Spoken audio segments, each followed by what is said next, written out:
उनके बारे में हम लोग एक अभियान चला रहे हैं, मंदिर बचाओ ज़मीन बचाओ अभियान। इतिहास की किताबों में पढ़ते थे कि मोहम्मद गौरी और गजनबी जब हिंदू मंदिरों पर आक्रमण करते थे तो वो मंदिरों की दान पेटी और भगवानों पे जो आभूषण वगैरह रहते थे उनको लूट कर लेकर जाती थी। लेकिन ये आज के भारत के नए लुटेरे आए हुए हैं, बहुत बड़े बड़े लुटेरे, जो मंदिरों की केवल दान पेटी नहीं लूट रहे, पूरी मंदिरों की संपत्ति को, ज़मीन जायदाद को ही हड़प रहे हैं।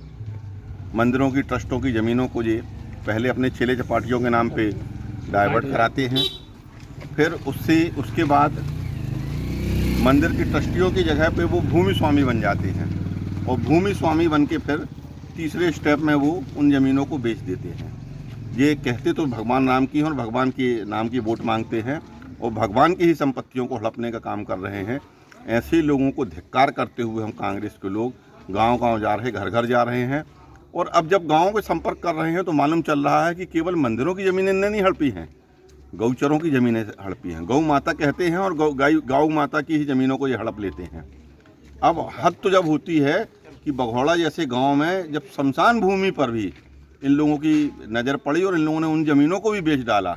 दुर्भाग्य है इस भारतीय जनता पार्टी का और उसके शासनकाल का और उनके नेताओं का कि जनता के बीच में जनसेवा के लिए चुन के आते हैं और उसकी आड़ में जनसेवा दूर लोगों को धुतकारते हैं, गाली गलौज करते हैं और ऊपर से सार्वजनिक संपत्तियों को, गौचर की ज़मीनों को, मंदिरों की ज़मीनों को और शमशान घाट तक की ज़मीनों को ये लोग खा रहे हैं। ऐसे नेताओं को, ऐसे जनप्रतिनिधियों को धिक्कार करते हैं और हम लोग इनके खिलाफ आखिरी दम तक संघर्ष करेंगे, लड़ाई लड़ेंगे और जनता की और लोकतंत्र की जीत होगी।